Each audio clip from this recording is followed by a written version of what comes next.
قصہ انجمن آرا، کیونکہ انجمن آرا کیا ہے، اس کی ہیروئن ہے، تو اسے ہم لوگ قصہ انجمن آرا بھی کہتے ہیں، انجمن آرا۔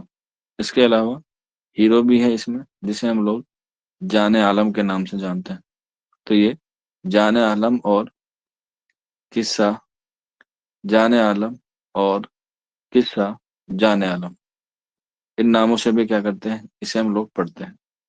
ابھی اس کے بارے میں آپ کو اور طویل سے بتاؤں گا، یہاں تو میں نے صرف اور صرف اس کی کیا بتائی ہے، تھوڑی مختصر سی کہانی بتائی ہے فسانہ عجائب کی، جو ایگزام میں پوچھی جاتی، ٹھیک ہے۔ اسی کے علاوہ یہاں پہ اسٹار بنا کے لکھ لینا، موسٹ امپورٹینٹ ہے کہ یہ کس کی فرمائش پر لکھی گئی ہے، تو آنسر ہو جائے گا، یہ لکھی گئی ہے حکیم اسد علی کی فرمائش پر، حکیم اسد علی کی فرمائش پر لکھی گئی، اور اسے کس کے دربار میں پیش کرنا چاہتے تھے، اسے پیش کرنا چاہتے تھے نصیر الدین، سوری، اسے پیش کیا ہے نصیر الدین حیدر کی، اس میں نصیر الدین حیدر کے دربار میں پیش کیا ہے، اور اس میں جو ہے وہ انہوں نے غازی الدین حیدر کے بارے میں بھی بیان کیا، ٹھیک ہے، کیونکہ انہوں نے کیا کیا تھا، ان کا قتل جو ہے وہ معاف کیا تھا رجب علی بیگ سرور کا، ان پر جو ہے وہ جھوٹا الزام لگا تھا، تو حکیم اسد علی کی فرمائش پر یہ داستان لکھی گئی ہے، اور کس کے دربار میں پیش کی گئی ہے، نصیر الدین حیدر کی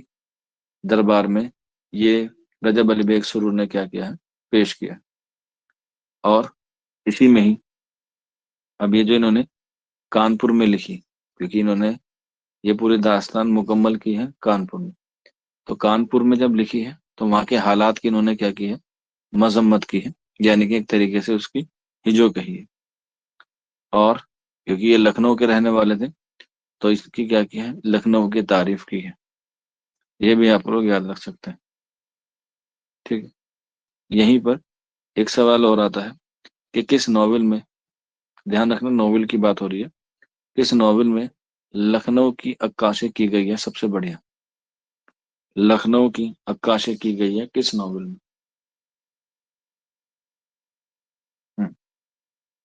بالکل فسانہ آزاد میں کی گئی ہے، لیکن میں نے پہلے ہی بول دیا ہے اچھی، لکھنؤ کی عکاسی سب سے اچھی قسم کی گئی ہے، تو آنسر ہو جائے گا ناول امراؤ جان میں، ٹھیک ہے، اس میں امراؤ جان، جب ناول پڑھیں گے اس کے بارے میں ہم لوگ تب گفتگو کریں گے، بالکل، جو کس کا ہے، مرزا محمد ہادی رسوا کا ہے۔ چلیے واپس آ جاتے ہیں ہم لوگ رجب علی بیگ سرور کی تصنیف پر ہی، تو ان کی پہلی تصنیف لکھوائی میں نے فسانہ عجائب، اس کے بعد دوسری لکھ لیجیے گا شگوفائے محبت، شگوفائے محبت، یہ ہے آپ کی 1856 میں، 1856، شگوفائے محبت، ٹھیک ہے، اور یہ تبازات نہیں ہے، بلکہ کیا ہے، یہ ترجمے کی داستان ہے، اور ترجمہ کس کا کیا ہے، وہ کیا ہے انہوں نے ملک محمد، ملک محمد گیتی و افروز کا، گیتی و افروز کا، ٹھیک ہے۔ آپ کو پتا ہے یہ مہر چند خطری کی تصنیف ہے، اس کا ترجمہ کیا تھا شگوفۂ محبت کے نام سے، کس نے، رجب علی بیگ سرور نے، کب کیا تھا، 1856 میں۔ اس کے بعد نیکسٹ ہے ان کی گلزار سرور،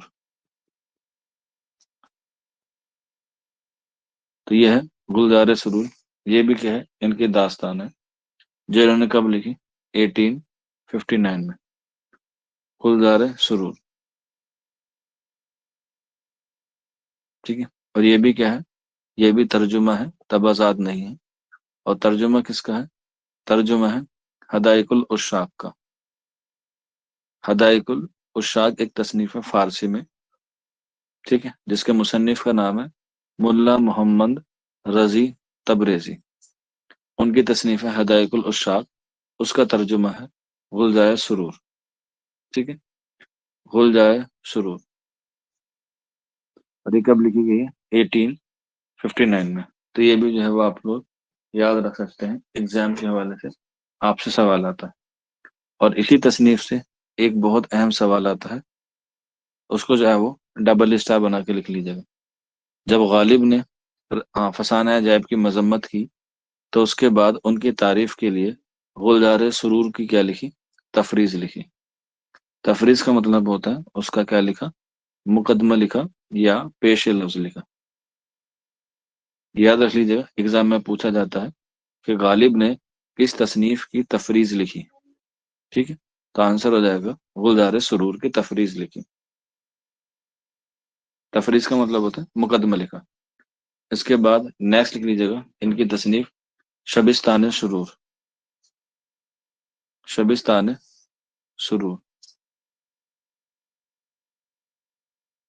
شبستان سرور، یہ بھی کیا ہے؟ ان کی مشہور تصنیف ہے، اور یہ لکھی ہے انہوں نے 1863 میں۔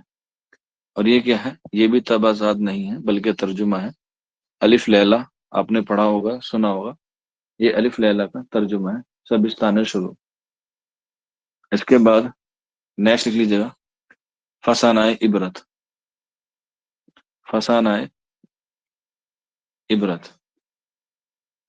فسانہ عبرت، یہ بھی کیا ہے؟ ان کی تصنیف ہے جو کب لکھی گئی ہے؟ 1856 میں۔ اب اس میں دیکھیں آپ، عبرت میں کیا ہے؟ 4 لفظ آئے ہیں۔ عبرت میں کیا ہے؟ 4 لفظ ہیں۔ تو اس میں جو ہے وہ لکھنؤ کے آخر 4 نوابوں کا ذکر ہے فسانہ عبرت میں۔ لکھنؤ کے آخری 4 نواب ہیں، انہی کے بارے میں بیان کیا گیا۔ کوئی بچہ بتا سکتا ہے لکھنؤ کے جو 4 نواب ہیں وہ کون کون سے ہیں جس کا ذکر انہوں نے فسانہ عبرت میں کیا ہے؟ 4 نواب کون کون سے؟ جس سے ملا اسد اللہ وجی نے 4 بادشاہوں کا دور دیکھا، ابراہیم قطب شاہ، محمد قلی قطب شاہ اور عبداللہ شاہ۔ تو اسی طریقے سے فسانہ عبرت میں جو لکھنؤ کے 4 نواب ہیں آخر کے، وہ کون کون سے ہیں؟ اگر نہیں پتا تو لکھ لیجئے گا غازی الدین حیدر، نصر الدین حیدر، واجد علی شاہ اور امجد علی شاہ۔ کیا ہے؟ یہ 4 ہیں، شجاع الدولہ نہیں ہے، ٹھیک ہے؟ شجاع الدولہ نہیں ہے، شجاع الدولہ تو بہت پہلے آ جاتے ہیں، وہ تو ابتدا میں آتے ہیں نا، 1757 کی لڑائی وہی تو لڑتے ہیں، سراج الدولہ اور پھر شجاع الدولہ، وہ تو ابتدا میں آتے ہیں، یہ آخر کے، ٹھیک ہے؟ چلیے، ہاں چلیے، تو یہ کیا تھے؟ یہ آخر کے 4 نواب ہیں جس میں جو ہے وہ بات کی جاتی ہے کس کی؟ لکھنؤ کے آخر کے 4 نواب کی۔ اس کے بعد سرور سلطانی، سرور سلطانی یہ بھی کیا ہے؟ ان کی تصنیف ہے، اور یہ ان کی کیا ہے؟ آخری تصنیف ہے، یعنی کہ لاسٹ تصنیف ہے جو نثر میں انہوں نے لکھی، سرور سلطانی۔ اور یہ کیا تھی؟ انہوں نے لکھنؤ کے جو نواب تھے واجد علی شاہ، کیونکہ ان کے دربار سے وابستہ تھے، تو انہی کی فرمائش پر لکھی تھی رجب علی بیگ سرور نے سرور سلطانی۔ اور یہ بھی کیا ہے؟ تبازات نہیں ہے بلکہ ترجمہ ہے، ایک تصنیف ہے جس کا نام ہے شمشیر خانی، شمشیر خانی، اس کا یہ ترجمہ تھا سرور سلطانی کے نام سے۔ اور اس کے بعد ایک ان کا رسالہ تھا چھوٹا سا جس کا نام تھا شرر عشق، شرر عشق، یہ ایک چھوٹا سا ان کا مختصر سا رسالہ تھا، مختصر سا رسالہ تھا۔ اور اس کے بعد ان کے خطوط کا مجموعہ لکھ لیجیے گا، خطوط کا مجموعہ تھا ان کا انسائے شرور، کیا تھا؟ انسائے شرور، اور اس کو ہی اردو کا پہلا خطوط کا مجموعہ بھی شمار کیا جاتا ہے، حالانکہ صرف مانا جاتا ہے، اس بات کے جو ہے وہ ہمیں کہیں پر بھی نمونے نہیں ملتے، لیکن صرف مانا جاتا ہے انسائے شرور، کیونکہ غالب اور رجب علی بیگ سرور کیا تھے؟ دونوں ہی ایک دوسرے کے ہم اصل تھے، تو اس کو بھی مانا جاتا ہے پہلا، لیکن اردو ادب میں ادب کے لحاظ سے جو پہلا مانا جاتا ہے وہ مانا جاتا ہے اردو معلّٰہ، وہ سوری اود ہندی، اردو محلہ کیا ہے؟ اود ہندی، اردو محلہ بھی ہے لیکن اود ہندی جو ہے مانا جاتا ہے۔ چلیے، تو یہ کیا تھی، ان کی تصنیف تھی، ایگزام کے حوالے سے آپ لوگ جو ہے وہ یاد رکھ سکتے ہیں۔ اب ہم تھوڑا سا دیکھ لیتے ہیں داستان فسانے عجائب کے حوالے سے، کیونکہ اس سے جو ہے وہ داستان سے بھی سوال بنتے ہیں۔ خلاصہ کسی کا نہیں پڑھنا ہے کیونکہ اس سے سوال نہیں آتے ہیں، جو آپ کو یہاں بتایا جا رہا ہے صرف اسی پر جو ہے وہ آپ لوگ پڑھ سکتے ہیں، روشنی جو ہے وہ ڈال سکتے ہیں۔ ٹھیک ہے، چلیے، تو سب سے پہلے تو یہی بات ہے کہ یہ جواب میں لکھی گئی ہے کس کے؟ باغ و بہار کے۔ پہلی بات تو یہی ہے۔ فرمائش پہ کس کی لکھی گئی ہے؟ حکیم اسد علی کی فرمائش پر۔ کہاں پر لکھی گئی ہے؟ کانپور میں لکھی گئی ہے۔ اور یہ داستان اور ناول کی کیا کہی گئی ہے؟ بیچ کی کڑی کہی گئی ہے۔ ٹھیک ہے، بیچ کی کڑی کہی گئی ہے۔ اور اگر ہم لوگ بات کریں اس کی طرز انداز کی کہ اس کو کس انداز میں لکھا گیا ہے، تو اسے لکھا گیا ہے نو طرز مرصع کے انداز میں لکھا گیا ہے۔ داستان فسانہ عجائب کو نو طرز مرصع کے انداز میں لکھا گیا ہے، یا اس کو سامنے رکھ کے جو ہے وہ اس کو انہوں نے لکھا ہے۔ حالانکہ اور بھی کتابوں کو رکھ کے انہوں نے جو ہے وہ لکھا ہے، لیکن یہی کیا ہے، امپورٹنٹ ہے۔ اور اس میں غازی الدین حیدر اور نصیر الدین احمد دونوں کی کیا کی گئی ہے؟ تعریف کی گئی ہے۔ اور تعریف میں ہم لوگ جانتے ہیں کس میں کرتے ہیں؟ قصیدے میں۔ تو اس داستان میں غازی الدین حیدر اور نصر الدین حیدر دونوں کے لیے کیا کہا گیا ہے؟ دونوں کے لیے قصیدہ کہا گیا ہے، دونوں کو ہی قصیدے کے لیے کہا گیا ہے۔ ٹھیک ہے، اور اس پورے داستان میں، یعنی کہ داستان فسانہ عجائب میں کتنے عنوان ہیں؟ تقریباً 32 عنوان ہیں۔ تقریباً 32 کیا ہے اس میں عنوان ہے۔ اور اس عنوان کو بیان کرنے کے لیے اس میں جو ہے وہ الگ الگ کیا ہے؟ کردار ہے، جس میں سے دو کردار جو ہے وہ اہم ہے۔ اس میں سب سے پہلا آتا ہے جان عالم۔ جان عالم یہ پہلا کردار ہے، سوری، یہ آ گیا جان عالم۔ ٹھیک، اس کے بعد انجمن آرا، جو کیا ہے اس کی ہیروئن ہے، انجمن آرا یہ کیا ہے اس کی ہیروئن، اور یہ کیا ہے آپ کا ہیرو، انجمن آرا اور جان عالم۔ اسی کے علاوہ ایک اور ہیروئن ہے جس کا نام ہے ماہ طلعت، جو کیا ہوتی ہے جان عالم کی پہلی بیوی ہوتی ہے۔ ایگزام میں پوچھا جاتا ہے کہ ماہ طلعت اور جان عالم کی شادی کب ہوتی ہے؟ تو جب یہ 14 برس کی ہو جاتی ہے، یعنی کہ جب جان عالم 14 برس کا ہو جاتا ہے، تو 14 برس کی عمر میں جان عالم اور ماہ طلعت کی کیا ہوتی ہے؟ شادی ہوتی ہے۔ ان تینوں سے بھی ایک جاندار کردار ہے جان عالم، انجمن آرا اور ماہ طلعت سے بھی، اور وہ ہے ان کا مہر نگار۔ یہ جو ہے وہ اس داستان کا سب سے مشہور کردار مانا جاتا ہے، مہر نگار۔ ٹھیک ہے، مہر نگار جس طریقے سے ہم نے داستان اور میں پڑھا تھا، جیسے رانی کیت کی کہانی میں کون ہوتا ہے؟ مدن بان ہوتا ہے۔ داستان سبرس میں کون ہوتا ہے؟ جاسوس ہوتا ہے، اس کا نام کیا ہوتا ہے؟ نظر ہوتا ہے۔ تو ٹھیک اسی طریقے سے یہاں پر داستان فسانہ عجائب میں جو اہم کردار ہے وہ ہے مہر نگار۔ اب دیکھیے، انجمن آرا، ماہ طلعت اور مہر نگار یہ تینوں بیوی ہوتی ہیں کس کی؟ جان عالم کی۔ ٹھیک ہے، یہ تینوں بیوی ہوتی ہیں جان عالم کی۔ پہلی بیوی ہوتی ہے ماہ طلعت، دوسری بیوی ہوتی ہے انجمن آرا، اور تیسری بیوی ہوتی ہے مہر نگار۔ ٹھیک، تیسری بیوی کون ہوتی ہے؟ مہر نگار۔ اس کے علاوہ مہر نگار کا باپ ہوتا ہے کون؟ شہپال۔ مہر نگار کا کون باپ ہوتا ہے؟ شہپال، جو کیا ہوتا ہے؟ ایک جادوگر ہوتا ہے۔ کیا ہوتا ہے؟ ایک جادوگر ہوتا ہے۔ اس کے علاوہ اس میں اور بہت سارے کردار ہوتے ہیں، جس میں ایک کردار ڈبل اسٹار بنا کے لکھ لیجیے گا، اور وہ ہے کون سا؟ چڑی مار۔ چڑی مار بھی جو ہے وہ ایک داستان سناتا ہے فسانہ عجائب میں۔ تو چڑی مار بھی کیا ہے؟ امپورٹنٹ ہے۔ اور چڑی مار کے ساتھ ساتھ جو اس کہانی کا ایک چھوٹا سا کیمیو ہوتا ہے، کیمیو کا مطلب یہ ہے کہ بس تھوڑی دیر کے لیے آتا ہے، لیکن پوری داستان لکھ دیتا ہے، اور وہ ہوتا ہے اس کا کون؟ طوطا۔ کون ہوتا ہے؟ طوطا۔ تو طوطا بھی کیا ہے؟ اس میں اہم کردار ہے۔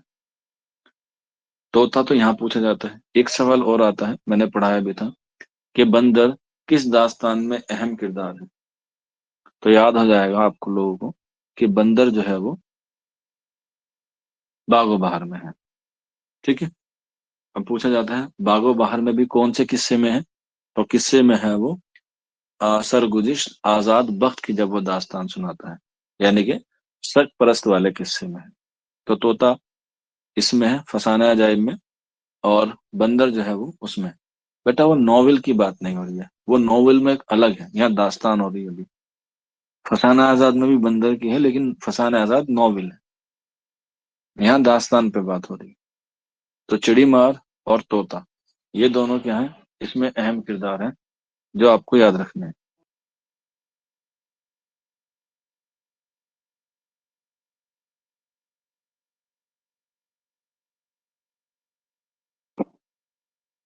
ٹھیک ہے، اچھا آزاد بخت کہہ رہے ہیں، اوکے سمجھ گیا۔ تو یہ ساری چیزیں جو ہیں وہ آپ لوگ فسانہ آزاد کے تعلق سے یاد رکھ سکتے ہیں۔ اگر اس کے داستان کے خلاصے کے بارے میں بات کی جائے تو بس اتنا سا اس کا خلاصہ ہے کہ ایک بار کیا ہوتا ہے، ایک بار جان عالم جو ہے وہ بازار سے ایک طوطا خرید کر لے کر آتا ہے، اور طوطا جو ہے وہ جب اس کی پہلی بیوی یعنی کہ ماہ طلعت آئینے کے سامنے بیٹھ کے شنگار کر رہی ہوتی ہے، تو وہ ذکر کر دیتا ہے کہ اس کا انجمن آرا کا، اور بس انجمن آرا کی تلاش میں وہ اپنے دوست کو لے کے جو ہے وہ چل پڑتا ہے، یعنی کہ وزیر زادے کو لے کے چل پڑتا ہے۔ راستے میں وہ بہت ساری مشکلوں کا سامنا کرتا ہے، اور اس مشکلوں کا سامنا کرتے کرتے اس کی جو نظر پڑتی ہے یا اس کی جو ملاقات ہو جاتی ہے وہ ہو جاتی ہے مہر نگار پر۔ مہر نگار بھی کیا ہو جاتی ہے؟ اس پر عاشق ہو جاتی ہے۔ کیا ہو جاتی ہے؟ عاشق ہو جاتی ہے۔ تو اسی طریقے سے وزیر زادہ اور جان عالم جو ہے وہ انجمن آرا کی تلاش میں جو ہے وہ نکل پڑتے ہیں، ٹھیک ہے؟ اور جاتے جاتے بیچ میں کیا ہوتا ہے، طوطا اور وزیر زادہ دونوں ہی کیا ہو جاتے ہیں؟ جان عالم سے جدا ہو جاتے ہیں، اور جان عالم جو ہے وہ اکیلا انجمن آرا کو کیا کر لیتا ہے؟ پا لیتا ہے، اور انجمن آرا سے نکاح کر کے یعنی کہ شادی کر کے واپس آ رہا ہوتا ہے۔ تو واپسی میں آتے ہوئے وہ مہر نگار سے بھی کیا کر لیتا ہے؟ شادی کر لیتا ہے۔ تو جان عالم، انجمن آرا اور مہر نگار تینوں واپس اپنے ملک یعنی کہ ملک ختن میں آتے ہیں، ٹھیک ہے؟ اگر پوچھا جائے ختن کا بادشاہ کون تھا، تو میں یعنی کہ فیروز بخت ہوتا ہے۔ اگر ایگزام میں حالانکہ کم آتا ہے لیکن یاد رکھ سکتے ہیں، کیونکہ یہ جو آدمی ہے نا جس پہ میں نے انڈر لائن کی ہے، یہ آپ کا پیچھا کہیں نہیں چھوڑے گا، داستان میں ہی ملے گا، مثنوی میں بھی ملے گا، سب جگہ ملے گا۔ اور یہ انسان جو ہے وہ کنفیوژن کریٹ کرتا ہے ہر جگہ، لیکن وہی ہے نا جو مارتا ہے جو ڈبوتا ہے وہی نکالنے کی ترکیب بتاتا ہے۔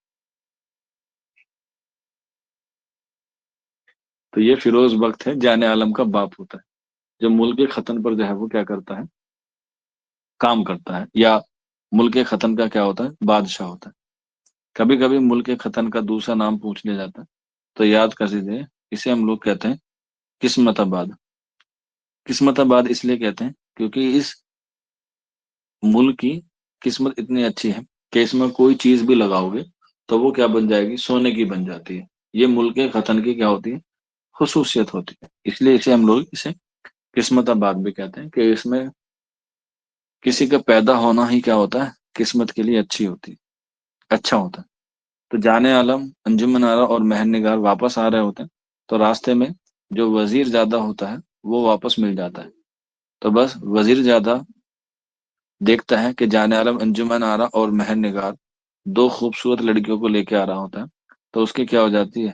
نظر پھسل جاتی ہے، اور وہ جان عالم سے کیا کرتا ہے؟ روح منتقل کا علم سیکھ لیتا ہے، اور اپنی جان جو ہے وہ اس کے جسم میں ڈال دیتا ہے۔ اور اس طریقے سے داستان آگے بڑھتی ہے، لیکن جو مہر نگار ہے وہ جو ہے وہ تیز ہوتی ہے، وہ چالاک ہوتی ہے، تو پہچان لیتی ہے کہ یہ جان عالم نہیں بلکہ کوئی اور ہے۔ بس اسی بات کا بدلہ لیتی ہے مہر نگار، کس کے ساتھ مل کے؟ انجمن آرا کے ساتھ مل کے۔ اور آخر میں ایک سوال یہی آتا ہے کہ وزیر زادہ آخر میں کس روپ میں آتا ہے؟ تو آنسر ہو جائے گا بکری کے روپ میں آتا ہے. ٹھیک ہے، بکری کے روپ میں آتا ہے، اور اس کو جو ہے پھر مہر نگار کیا کر دیتی ہے؟ ذبح کر دیتی ہے، اور اس کی جو روح ہے وہ واپس سے جان عالم میں آ جاتی ہے. ٹھیک ہے، یہ سوال یاد رکھ لینا کہ لاسٹ میں وزیر زادی کی روح کس میں منتقل کی جاتی ہے؟ بکری کے بچے میں. کون کرتا ہے؟ مہر نگار کرتا ہے. کس کے کہنے پر کرتی ہے؟ جان عالم کے کہنے پر کرتی ہے. اور اس طریقے سے وزیر زادہ کو موت ملتی ہے، اور تینوں بیوی کے ساتھ جان عالم جو ہے وہ اپنے محل میں رہتا ہے. انجمن آرا، مہر نگار، اور اس کی پہلی بیوی جس کا نام کیا تھا؟ ماہتل. ٹھیک، کیا ہوتا ہے؟ ماہتل. اور اس طریقے سے یہ داستان جو ہے وہ ختم ہو جاتی ہے. بس اتنا ہی جو ہے وہ اس میں آپ کو کیا کرنا ہے؟ یاد رکھنا ہے ایگزام کے حوالے سے. ہاں، الف لام بہت ساری ہے، اس میں بنتا بہت الگ الگ ہے. ٹھیک ہے، اس میں بندر بھی بنتا ہے.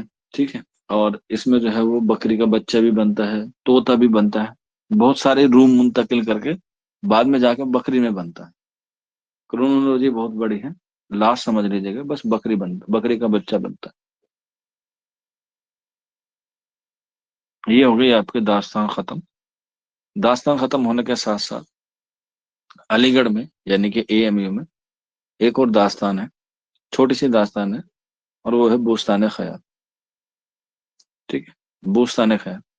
اس سے زیادہ سوال نہیں آتے، 4-5 سوال آتے ہیں بس، اور میں اسی کے بارے میں جو ہے وہ اس کو بتا دیتا ہوں کہ اس میں کون کون سے سوال آتے ہیں. پوری داستان یا پورا قصہ آپ کو پڑھنے کی ضرورت نہیں ہے، اور نہ ہی اس کے مصنف کے بارے میں کچھ ہمارے پاس زیادہ انفارمیشن ہے، صرف داستان کے حوالے سے ہے.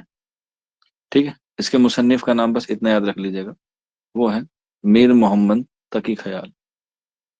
میر محمد یہ تقی خیال کے کیا ہے؟ تصنیف ہے، جو کتنی جلدوں پر ہے؟ 15 جلدوں پر ہے. بعض مرتبہ آپ کو یہ 14 پر بھی ملتا ہے. بوستان خیال 15 جلدوں پہ ہے، لیکن کہیں کہیں پر آپ کو یہ 15 جلد بھی آئے گا، 14 بھی آئے گا. اگر دونوں ہی آ جائے تب آنسر آپ کو 15 لگانا ہے. ٹھیک ہے، اور یہ کیا ہے؟ یہ تبازات نہیں ہے بلکہ جوابی تصنیف ہے. اور یہ جواب کس کا دیا تھا انہوں نے؟ داستان امیر حمزہ کا دیا تھا، امیر حمزہ کا، جو فارسی میں ہے اس کا. اور یہ کس کے عہد میں لکھی گئی؟ مغلیہ بادشاہ محمد شاہ کے عہد میں لکھی گئی تھی. محمد شاہ کے عہد میں لکھی گئی تھی.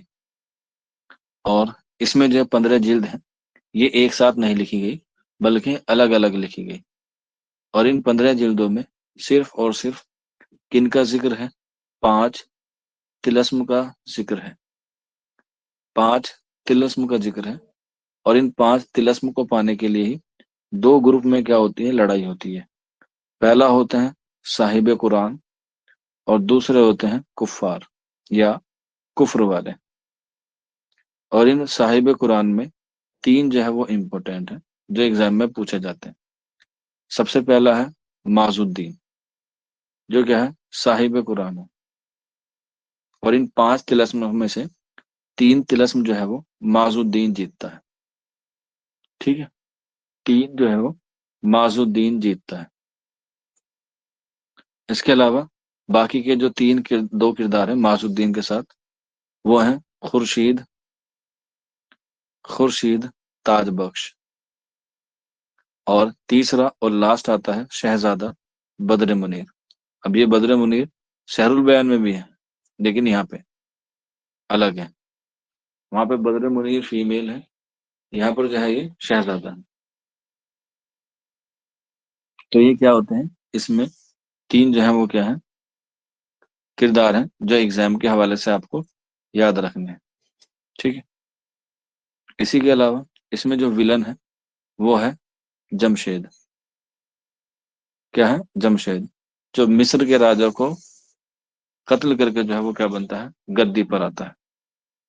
اس کے علاوہ اس میں جو معز الدین ہے اس کی محبوبہ کا نام پوچھا جاتا ہے تو آنسر ہو جائے گا شمش تاجدار. شمش تاجدار جو اس کی کیا ہے محبوبہ ہوتی ہے معز الدین کی. شمش تاجدار. بس یہی چار کردار جو ہے وہ آپ کو یاد رکھنے ہیں اور اتنا ہی آپ کو یاد رکھنا. اس سے زیادہ جو ہے وہ آپ کو ایگزام میں یا بوستان خیال سے یاد رکھنے کی ضرورت نہیں ہے. کب لکھی گئی، کیسے لکھی گئی، کیوں لکھی گئی، وہ بھی اتنا ضروری نہیں ہے.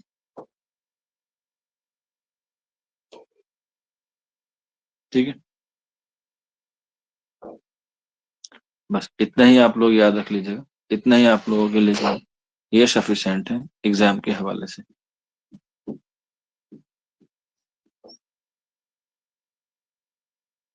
یہاں تک بتا دیجیے گا. کسی بچے کو کوئی ڈاؤٹ ہو، کوئی کیوری ہو.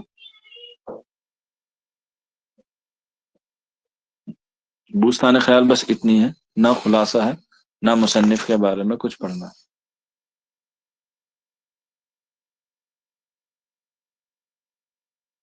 ہاں ایک ایک لائن لکھ سکتے ہیں بس کہ یہ کس کی فرمائش پر لکھی گئی تھی، یہ لکھ لیجیے گا. اور یہ فرمائش پر لکھی گئی تھی بوستان خیال رشیدی کی فرمائش پر. ٹھیک ہے، بوستان خیال کا قدیم نام ہے یا پرانا نام ہے تاریخ فرمائش، وہ تاریخ رشیدی. بوستان خیال کا ابتدائی نام ہے تاریخ رشیدی.